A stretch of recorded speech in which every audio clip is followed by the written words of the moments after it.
Labor's emissions reductions target is in the spotlight again today. Suggestions that perhaps Labor might abandon its 45% emissions reduction target to 2030. Joining me now is the Shadow Education Minister Tanya Plibersek. Thanks so much for your time. Is it feasible between 2022, so in 8 years, is that enough time to achieve such a target?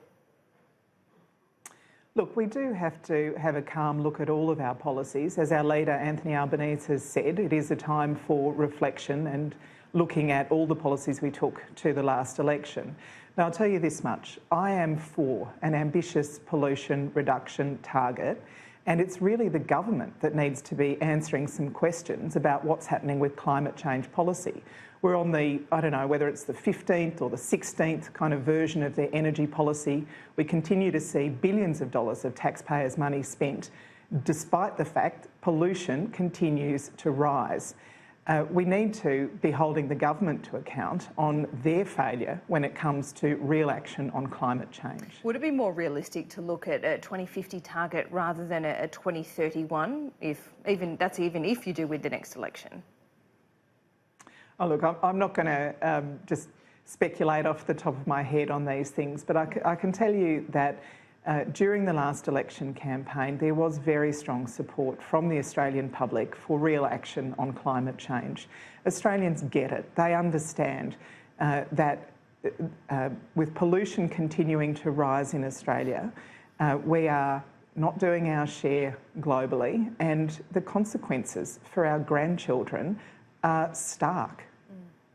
One of the problems during the election campaign was that moment where Bill Shorten was asked what the cost of his climate policy would be. He was unable to answer that. I know you're going through a review, but do you think Labor as a whole needs to come up with a better answer on the cost?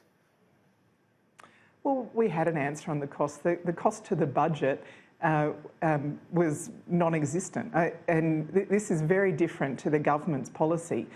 The government is billing taxpayers to give money to big polluters, despite the fact that pollution continues to rise. When you looked at the impact on economic growth, it was marginal, and the Prime Minister, Scott Morrison, was very dishonest about this. He was continuing to say, Labor doesn't know the cost of its policy, we know the cost of ours. And then he was pointing to the cost to the budget of their policy, not the cost of the economy. He was using two different measures throughout his very dishonest scare campaign on Labor's policies. Aren't you being a bit dishonest about the cost to perhaps households as well, though? No, absolutely not, because looking around Australia and around the world, renewables are becoming cheaper all the time. And certainly renewables are cheaper than building new coal-fired power stations. There's a reason that when we came to government, there were, I don't remember the number now, but it was about 7,000 households with solar rooftop panels, and by the time we left government, there was 1 million. There is a reason that households invest in solar power. There's a reason that people are buying batteries to supplement their solar power now, because renewables are becoming cheaper all the time. And if we had a proper electricity plan, a power plan in this country that gave business certainty, we would see the price of electricity come down as businesses had the confidence to continue to invest in more renewables. Now, of course, there will be coal, there will be gas as part of our energy mix for the foreseeable future. But when you look at the comparative cost of investment in renewables and the cost of new investment in coal, renewables are cheaper.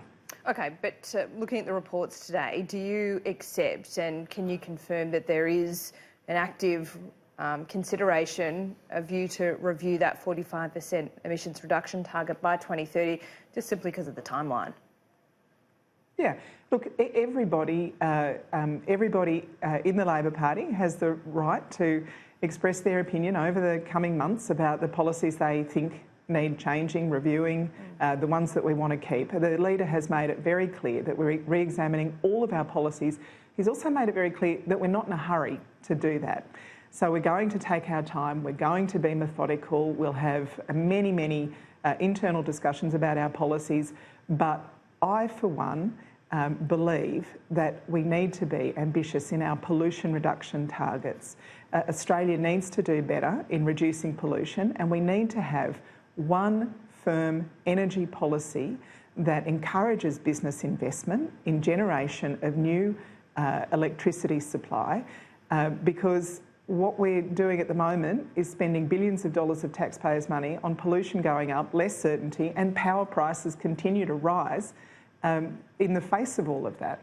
Changing tack to your portfolio now, the AIHW shows today that apprenticeships are lower than they were a decade ago. Now, over the past decade, Labor was in power about half that time, so do you share half the blame?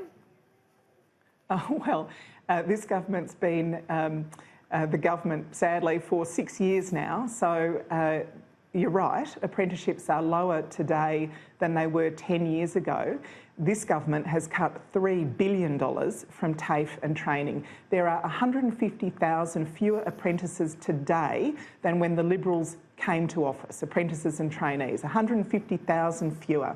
This is at a time when businesses are crying out for skilled workers.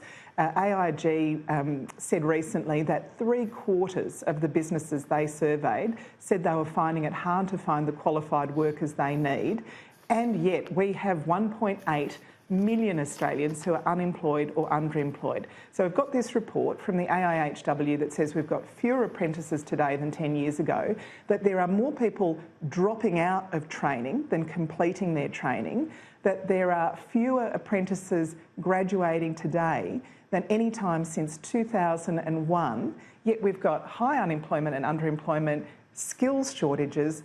These three things should never coexist. We should be training Australians for these great jobs. We've got shortages in bricklaying, carpentry, motor mechanics, hairdressing, pastry chefs.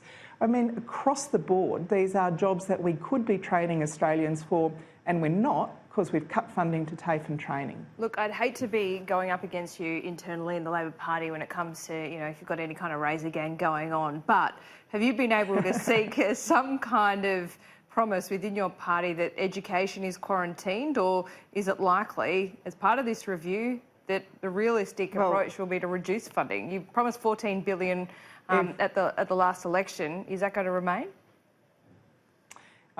Like I say, everything's on the table. Our leader's been very clear on that. But I can tell you, Labor's values mean a great education for every child. I mean, we had another OECD report overnight that shows we spend about half on early childhood education, half of the OECD average. It shows that as a share of government spending, we've cut funding to schools and TAFE. So you're not going to cop a cut to your promises?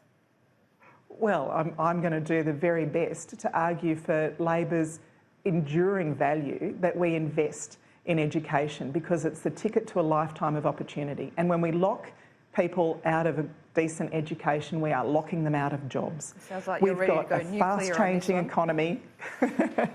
Well, it matters. It really matters. Think about yourself as a parent. I know I've said this to you before.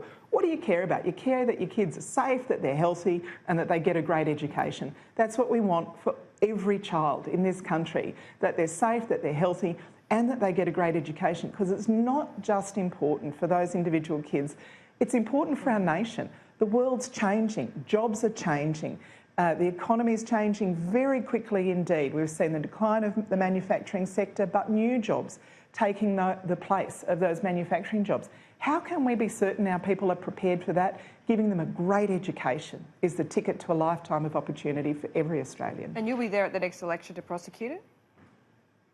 Oh yeah, I love the education portfolio. I think it's a wonderful way to make a difference to the lives of individual children and young people, and it's a really important economic building block for our country. If we get education right, we get our prosperity right for the future. But you're running at the next election?